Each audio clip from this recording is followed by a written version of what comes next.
단순히 투자를 더 쉽게 받기 위해서, 더 많이 받기 위해서는 아닌 것 같아요. 그게 우리 아이들의 미래를 결국은 더 밝게 안전하게 그렇죠. 만들 수 있는 거라고. 사회 문제를 해결하는 가장 강력한 협력 모델로 진화했다는 생각이 듭니다.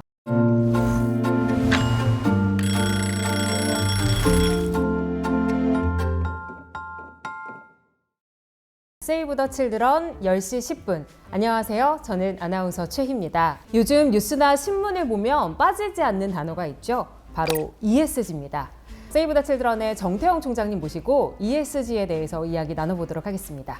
총장님 안녕하세요. 반갑습니다. 네. 요즘 뭐 어딜 가나 ESG에 대해서 이야기를 참 많이 해요. 그렇습니다. 정확히 어떤 뜻인지 총장님께서 되짚어 주실 수 있을까요? 바로 환경을 뜻하는 E, environment, 그리고 사회를 뜻하는 S, social, 그리고 지배구조를 뜻하는 G, governance. 결국 기업이 사회적인 그런 책임에 있어서 환경과 지배구조의 건전성을 다 같이 추진해야 된다는 그런 넓은 의미로 확대된 개념이라고 할 수 있습니다. 예전에는 뭐 기업의 기부라고 하면 얼마의 금액을 뭐 기부했다, 일방향의 비용 지불 정도를 생각했는데 이제는 분위기가 180도 좀 다른 것 같습니다. 네, 그렇습니다.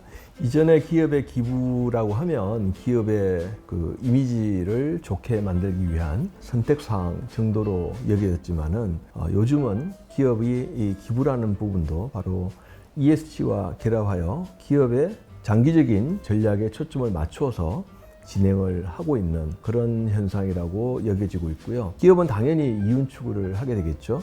그렇지만 소비자는 그렇게 획득된 이윤을 기업이 어떤 사회적 가치를 쓰고 있는가에 대한 기업의 책임성까지도 묻고 있습니다. 그러니까 이제 기업 기부는 단순한 뭐 지출이나 선행이 아니라 기업의 브랜드 가치와 지속 가능성을 높이는 일종의 전략적 투자가 된 셈이군요. 네, 그렇습니다. 기업들이 이렇게 ESG에 진심인 이유가 뭐 단순히 투자를 더 쉽게 받기 위해서, 더 많이 받기 위해서는 아닌 것 같아요. 물론 투자에 있어서도 ESG 경영을 한다고 하면 더욱 플러스가 되는 점도 있겠지만 우리 또 소비자들의 눈높이도 굉장히 높아졌잖아요. 네, 그렇습니다. 기업에 대한 소비자들의 어떤 의식을 조사하는 리포트를 보면 우리 국민들의 55%가 기업의 경제적인 성장을 견인하는 역할보다는 ESG에 더 중점을 둔 경영이 중요하다는 답변을 보여주었습니다. 50% 이상이면 절반이 넘는 수치인데요. 그렇죠. 그러니까 경제 성장보다 어떻게 보면 사회적 가치가 좀 더 중요하다라고 이야기했다고 볼 수도 있는 건가요? 네, 그렇습니다. 보통 기업을 평가할 때 기업이 얼마나 많은 이윤을 획득하였는가 하는 것도 중요한 지표이긴 하지만은 기업이 우리 사회가 당면하고 있는 그런 어려운 문제들을 해결하는데 어떤 기여를 하였나 하는 측면에서 ESG 지표를 가지고 기업을 평가하는 그런 시대가 되었다라고 설명드릴 수가 있습니다. 네.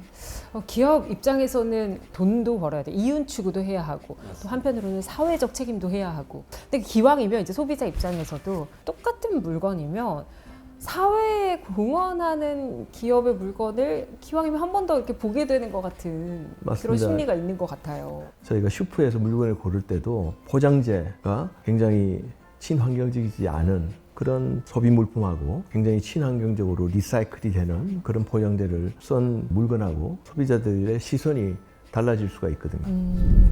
그 세이브 더 칠드런과도 다양한 협업을 통해서 기업들이 이런 ESG 경영을 하고 있죠. 네, 구체적으로 그렇습니다. 어떤 성과가 있는지도 궁금합니다. 다양한 기업들이 한국에서 세이브 칠드런과 여러 가지 사업을 하고 있는데요. 우선 카카오페이 같은 경우에는 도담도담 프로젝트라는 것을 하고 있습니다.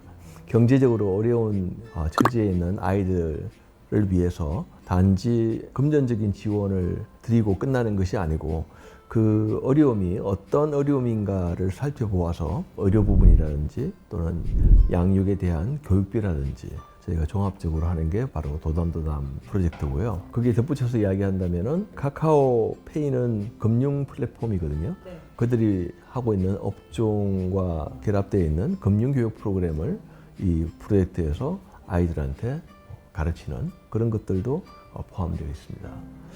또 하나 생각나는 것은 하나금융그룹인데요.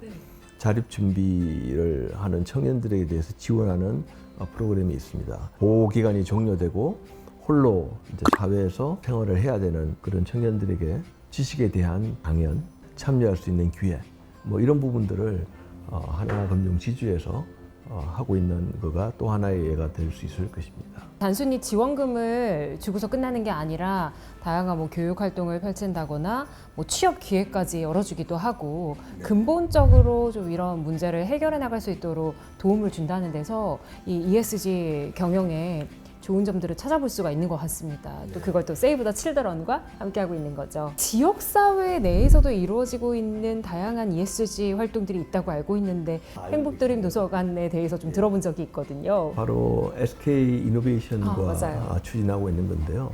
아이들이 책과의 시간을 보내는 게 점점 줄어들고 게임이나 아니면 TV를 많이 보고 있지 않습니까? 농어촌 지역 같으면은 어떤 도서관을 하나 짓는다 하더라도 거기에 들어가는 인프라에 투자되는 비용이 큰데도 불구하고 잘 못하는 이유가 이용할 수 있는 아이들이 점점 줄어들고 있는 거거든요. 악순환이 되는 거죠.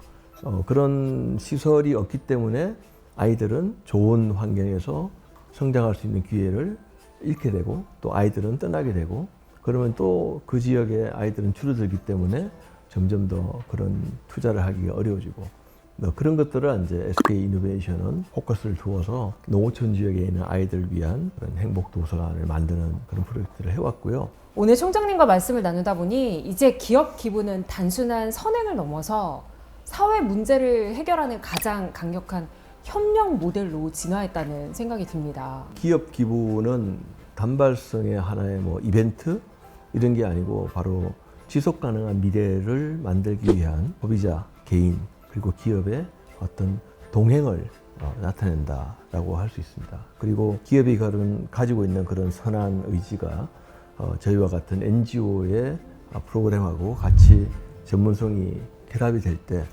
훨씬 더 효과적인 영향을 미칠 수 있지 않을까 그렇게 기대를 합니다. 기업 기부라는 것이 이제 사회적인 문제 해결을 위한 가장 효율적인 엔진이 된 셈이네요. 맞습니다. 이런 변화를 이끄는 가장 큰 힘은 결국 소비자이자 또 후원자인 여러분들의 관심이 되겠습니다. 맞아요. 우리 소비자들이 ESG 기업에 대해서 관심을 가질 때 또 그 기업은 그게 또 강력한 동기가 되기도 하잖아요. 네. 앞으로 더 ESG 경영을 잘해야겠다. 사회에 도움이 되는 활동을 해야겠다라는 큰 동기부여가 될 수도 있기 때문에 이 개인 하나하나가 또 그런 ESG 경영에 대해서도 관심을 가지는 게 매우 중요할 것 같다는 생각이 듭니다. 그게 우리 아이들의 미래를 결국은 더 밝게 안전하게 만들 수 있는 거라고 저는 믿고 있습니다. 맞아요. 개인 기업 모두 일회성이 아니라 이 장기적인 파트너십을 가지고 좀 움직여 본다고 생각하면 좋을 것 같습니다. 세이브 더 칠드런 10시 10분. 오늘은 기업 기부의 방향성과 현황에 대해서 이야기를 나눠봤는데요. 네, 총장님 재미난 이야기 오늘도 감사드립니다. 네, 감사합니다.